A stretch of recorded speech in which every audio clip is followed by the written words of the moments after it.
Masih bersama saya Budiman Tanrujo di Satu Meja The Forum.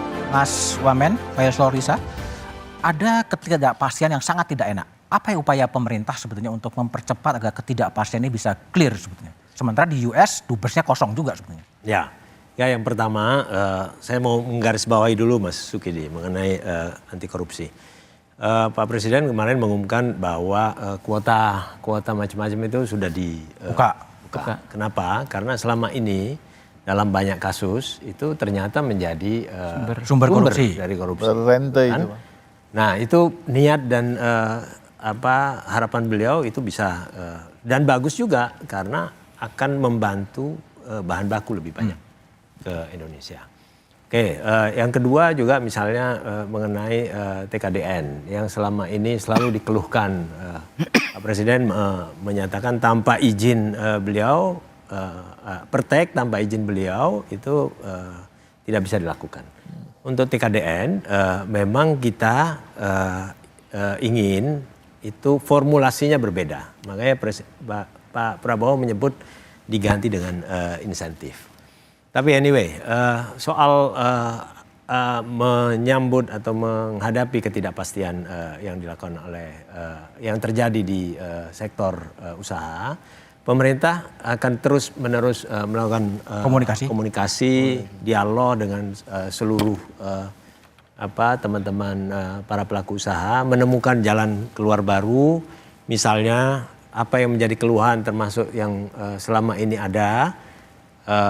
Panjangnya mata rantai birokrasi, pemerintah sudah berkomitmen untuk melakukan deregulasi.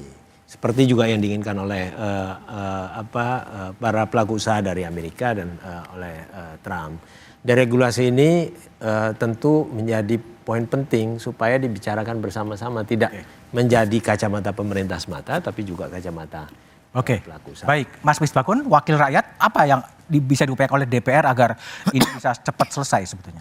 Ketidakpastian itu ada keniscayaan. Sebuah keniscayaan. Dan kenikmatan, bukan? Jadi kalau kita bicara pada sebuah ketidakpastian, kita kembali kepada fundamental kita. Fundamental negara kita, apakah goyang pada saat situasi seperti ini? Goyang nggak? Tidak goyang. Saya mengatakan. Karena apa? Dengan sumber nilai-nilai kebangsaan, sumber daya alam, kegotong royongan, kita justru menyatu. Yang dibangun adalah kebersamaan. Pak Presiden sudah memberikan contoh kemarin dengan Sarasehan. Ada birokrat, ada asosiasi, ada buruh, ada pengusaha, dan semuanya dikumpulkan. Artinya apa? Mereka didengarkan. Dan kemudian setelah mendengarkan dari semua kelompok itu, Presiden kemudian mencatat satu-satu dan apa yang harus dibicarakan. Bahkan secara spontan Presiden minta beberapa permendak, pertek dan sebagainya untuk dia. Nah, artinya apa? Kalau kita sudah seperti ini, salah satu permintaan yang sangat mendasar itu adalah deregulasi. Nah, tapi ingat, kalau kita kemudian bisa melihat fundamental kita seperti apa, jangan sampai kemudian kita juga kehilangan kendali. Deregulasi oke, tapi jangan kemudian menjadikan bangsa besar yang penuh kebersamaan ini menjadi sangat liberal. Nah, liberalisasi juga tidak dibolehkan. Ini kan akan merusak nilai-nilai kebangsaan. Jadi apa?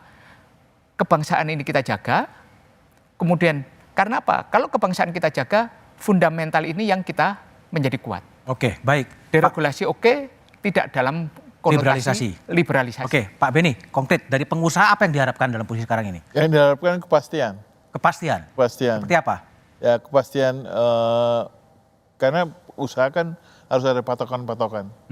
Patokannya kepastian itu. Nah kepastian ini yang saat ini masih belum didapat kepastian ini, dan kita percaya karena kemarin saya juga hadir di dalam Sarasehan, pemerintah sudah akan lakukan untuk mencari kepastian itu. Untuk mencari kepastian itu? Untuk mencari kepastian itu. Nah kepastian kapan datangnya, nah itu kita harapkan semakin cepat semakin baik. Semakin cepat semakin baik. Bu Telisa, apa yang bisa dilakukan oleh semua stakeholder untuk mengakhiri ketidakpastian ini? Ya, memperkuat diri. Karena kan tadi ya, kita akan berada di era yang guncangan itu semakin kompleks dan semakin akan sering. Jadi memperkuat diri sendiri tadi, yang saya setuju dengan bapak-bapak, fundamental itu kita perkuat. Ya, fundamental itu harus kuat banget, ya, termasuk ketahanan nasional, resiliensi. ya itu harus kita bangun dengan sumber daya alam yang kita miliki, budaya tadi gotong royong, social capital kita yang tinggi. Kita jangan lupa loh ada social capital juga. Itu kita manfaatkan semaksimal mungkin dan jangan melupakan cita-cita mulia kita ingin menjadi Indonesia maju, Indonesia emas 2045 itu ya jangan lupa. Jadi jangan sampai gara-gara kita sibuk dengan urusan yang ini kita melupakan dan ya beralih gitu dari tujuan kita untuk meningkatkan masyarakat kita menjadi lebih sejahtera dan kemudian misalkan campaign dengan cinta produk dalam negeri dan lain sebagainya. Karena kalau kita sudah campaign itu mau ada serangan impor seperti apapun itu kita tetap kuat. Sebetulnya. Jadi memperkuat diri dan daya saing. Mas Sukidi, ini semua udah optimis, gimana Anda? Pesimis atau optimis atau wait and see juga? Saya mengajak kepada Presiden, para menteri dan penyelenggara Republik untuk menjiwai sense of crisis. Menjiwai kesadaran bahwa bangsa ini berada di simpang jalan dan karena itu harus betul-betul memberikan solusi atas apa yang ingin saya sebut sebagai economic insecurity. Ketidakamanan ekonomi terutama yang menimpa kelas menengah dan kelas bawah dan itu porsi terbesar dari masyarakat kita. Bagaimana pemerintah hadir dengan memberikan jaminan terhadap situasi economic insecurity adalah pertama adalah spending. Kenapa? Karena investasi mengalami situasi ketidakpastian sementara daya beli masyarakat cukup rendah, net ekspor dan import hanya sedikit, karena itu yang bisa kita harapkan dari pemerintah adalah spending itu sendiri. Efisiensi dalam situasi saat ini tidak efektif karena itu justru merusak situasi masyarakat yang sedang dalam ketidakpastian itu sendiri. Karena itu terakhir adalah saran kepada pemerintah untuk memberikan proteksi ekonomi terhadap mereka yang rentan jatuh miskin dan terutama kelas menengah itu sendiri. Proteksi ekonomi itu terutama memberikan bantuan langsung tunai yang hari-hari ini justru dibutuhkan. Karena apa? Karena itu pertanda bahwa pemerintah hadir untuk memberikan proteksi kelas menengah dan bawah. Bukan bantuan langsung tunai yang hadir menjelang Pilpres dan saat Pilpres, tapi justru di saat ekonomi sedang terpuruk seperti ini, pemerintah harus hadir spending karena yang menjadi mesin pertumbuhan ekonomi hari-hari ini justru adalah pemerintah.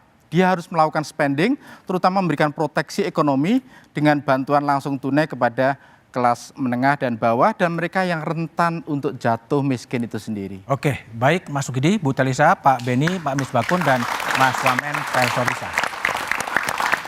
Trade war Presiden Trump bukan sekedar perang dagang, tapi perang pengaruh dan dominasi ekonomi global.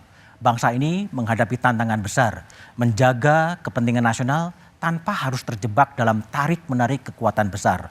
Langkah strategis perlu dirumuskan selain langkah taktis. Kita sibuk merespon dampak tapi belum tampak visi jangka panjang. Terus berkutat pada soal sektoral, mengkonsolidasikan kekuatan tapi melupakan perbaikan tata kelola. Akankah kita bersuara dalam forum global atau hanya menyesuaikan diri dengan arah angin? Dalam politik global yang tidak menentukan arah akan ditentukan. Sejarah tidak akan berpihak pada yang diam.